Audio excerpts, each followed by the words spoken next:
Welcome to Audiobook 365 Stories. We were looking for Laura's dressmaker and had just rung the doorbell when a little boy came to the door. He stood on the lower step, looking up with sad blue eyes. He held a small tin cup in his dirty hand. A big basket was on one of his arms, and around his neck was a large sign like the ones blind men wear when they beg on the street. Laura always had more money than me, and she was taking out some money from her purse while I looked at the sign on the boy's chest. Could I have read it right? I looked again. No, I wasn't wrong. The sign said, in big letters, "I have lost my husband in the war." In the war. But the boy's blue eyes looked too young to have seen the war. His husband? I was confused. I looked at him seriously and asked him in a firm voice, "Young man, can you read?" Laura was still ringing the doorbell. The boy looked like he wanted to run away, but I put my hand on his arm. "Can you read?" I asked again, very seriously. He shook in his old, worn-out shoes, and his voice trembled when he answered. "Not much. Not much, I see. Do you know what the sign around your neck says?" "Does it say I'm blind?" he asked, with a little scared voice. "No, it says, but do you know what a husband is?" "Yes, he comes home drunk and hits Mag and me very badly." "Did you ever know a boy like you to have a husband?" The boy's blue eyes opened so wide that I wondered if they could close again. Laura turned around at my question, looking like she thought I had gone crazy. The little dressmaker had opened the door and was waiting quietly, holding the handle. But I didn't care about that. I asked again, very slowly, "Did you ever know a boy like you to have a husband?" "No, ma'am," he said quickly. "Husbands are for women." "Then why are you wearing this sign?" "It says you lost your husband in the war." The boy turned pale, and I almost felt sorry for him. "Will they put me in prison?" he asked, his voice sounding sad. "Will they? Did you steal the sign?" "I didn't steal it exactly. I just took it. I saw other people wearing signs like this when they went out begging, and this one was old Meg's. She wasn't going out today, so I thought it was okay to borrow it." "So, you can't really read?" "Well, I can read a little, ma'am. I think I can understand a word here and there. Do you want to learn?" For a moment, his face lit up, and with his smiling lips and bright eyes, he looked like a handsome boy. "Oh, if only I could," he said softly, but then the smile faded and he looked sad again. "It's no use, ma'am. She won't let me." "Who won't let you?" "Your mother." "No, Mag's mother, old Meg. My mother is dead, and I never knew my father. Since my mother died, old Meg takes care of me. Every day, she sends me out to beg. If I don't get enough money, she hits Mag." I was becoming very interested. "Hits Mag because you don't get enough money?" I asked, not sure if I understood. "Why?" "Well, ma'am, there's a hard spot on me. She found that hitting me didn't hurt much. So, one night when Mag asked her to stop, she turned and hit Mag. That made me cry a lot. Ever since then, if I don't get enough money, she hits Mag." "Are you sure you're telling me the truth?" I don't know why I asked, because I could see honesty in his clear eyes. He looked hurt. "Yes, you might laugh, but I'm telling you the truth. He looked as hurt as you would if someone doubted you." He grabbed the sign around his neck like he wanted to tear it off and said sadly, "I guess nobody will believe me with the sign around my neck. But if you come home with me, Mag will tell you and you'll believe her." By this time, Laura had gone inside, leaving me alone with the boy. I thought for a moment. The other day, I heard Tom say he needed a boy to run errands. Why couldn't this boy do it? Tom was my brother. I knew he would have many reasons to say no. He would say the boy is a street beggar and he can't be trusted. But I knew I could change Tom's mind. Women have that power when men love them, whether they are husbands, brothers, or friends. I hated to see poverty and ignorance. What if I could save just one small boy from this life? I said firmly, "Will you come home with me? You will have a nice home, good food, honest work, and no one will ever hit you. You will also learn to read," I said. The boy didn't look sure at first, but when I said the part about learning to read, he asked curiously, "Who will teach me?" "I can't go to school and do my work too." "I will teach you," I replied. "Will you go and work hard for my brother and learn to read?" "Won't I just," he said with excitement. "Well then, let me talk to the lady who went inside, and I'll take you home right now." But he shifted nervously. "If you please, ma'am, I can't go until I've been back to Meg's and returned the sign. But I'll ask a policeman to send someone with the sign," I said. "If you go back to Meg, she might not let you come with me." "Yes, ma'am, I'll come." "But you wouldn't believe me, would you, if I just ran away without saying goodbye to Mag? She'd cry her eyes out thinking I was in prison or someone had killed me." His big blue eyes looked sad again, thinking of this. "Well, you may go," I said, half reluctantly, because I had become very interested in the little boy. "But be sure you come tonight or tomorrow morning to 70 Dereham Street and ask for Miss May." He looked at me seriously and said, "I will come." Then, in a moment, he was gone.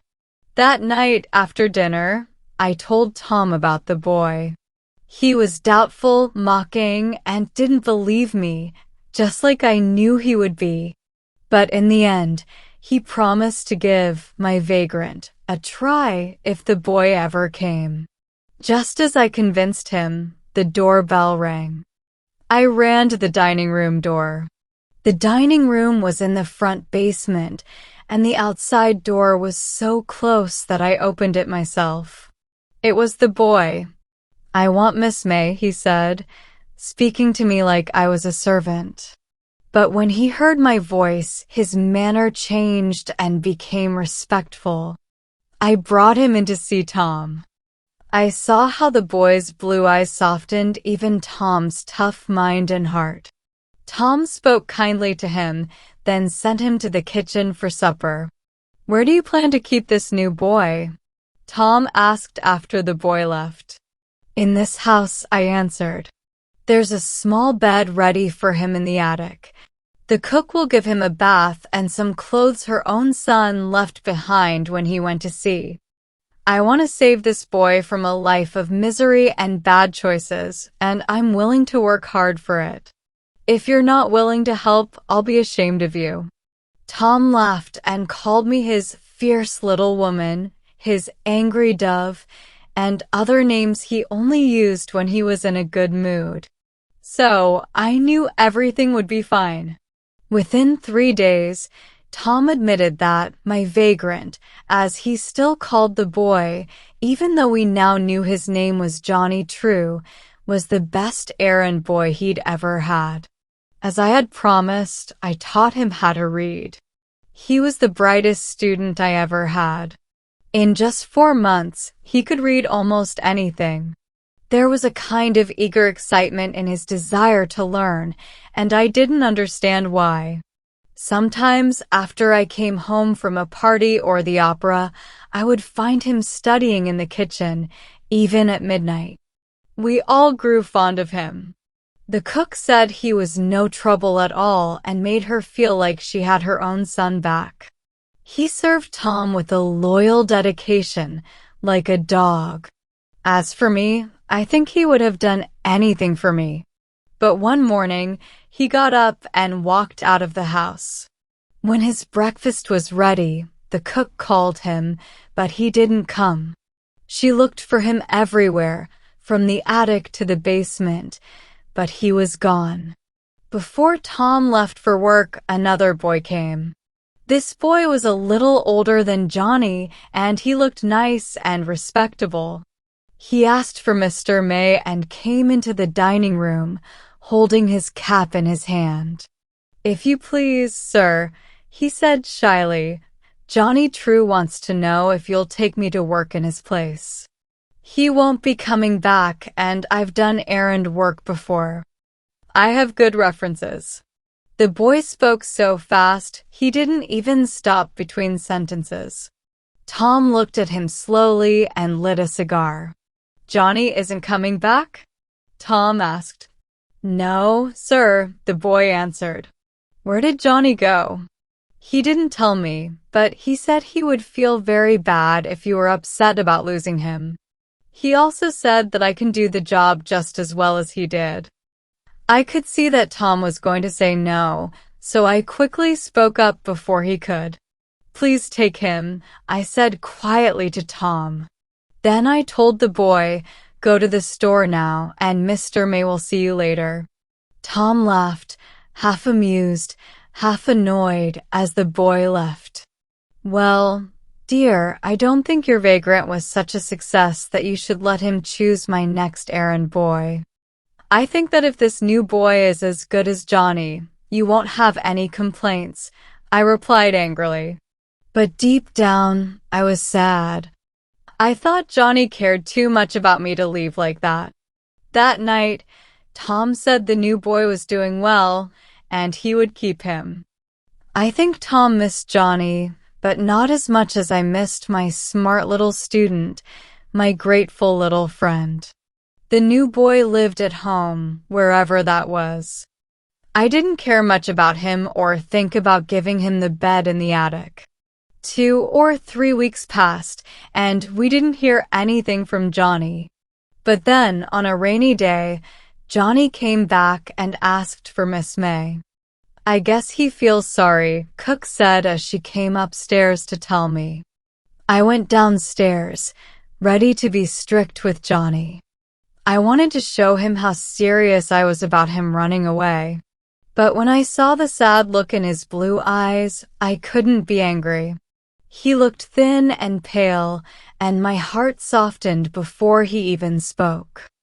"I couldn't stay away, ma'am," he said in the clear way he had learned from my lessons, "and not tell you why I left." "Telling me when you were leaving would have been better," I answered, trying to sound stern. "I thought better of you, Johnny. I didn't think you would run away. But I was afraid you wouldn't let me go if I told you," he said. "Why did you want to go? Weren't you comfortable here?" "Yes, ma'am, that was the problem." "How is that a problem? Don't you like being comfortable?" Suddenly, his blue eyes filled with tears, and his voice shook as he said, "It hurt me so much, being warm, having good food, and everyone being kind, while Mag was at home, cold and hungry, with old Meg beating her. I would never have come here and left her, except to learn how to read. Mag wanted me to come for that." "So you could read to her?" "No, ma'am, so I could teach her to read." "You've never seen anyone who wanted to learn to read as much as Mag.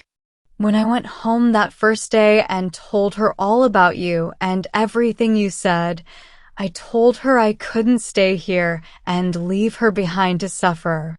She cried and begged me to go learn to read so I could teach her. I couldn't stand it anymore, so I came." "But how did she know you would come back?" I asked. "You could have stayed here, enjoying the comfort." "Mag knew me, ma'am," Johnny said proudly, as if his honor was being questioned. "Mag knew who I was. I learned as fast as I could so I could come back to her. Don't you think so, ma'am?" You learned faster than anyone else, I know that, I replied. But, Johnny, how could you go back to begging? I couldn't, ma'am, and I didn't. I had enough money from Mr. Tom to buy some newspapers. I'm a newsboy now, and I teach Mag to read using the leftover newspapers. And old Meg doesn't beat Mag anymore. We're so much happier now, thanks to you. I came back to thank you, but I could never leave Mag for long. I must stay with her. But Mag isn't really your family. She is to me, ma'am. Johnny was determined to stay with Mag, just like a hero willing to live or die for their country. As I watched him walk away in the rain down the empty street, I knew he was leaving me forever. But I didn't feel sorry for him. Any person who learns to love someone else more than themselves has found life's greatest good. I don't know any rich person who seems happier than Johnny was that day.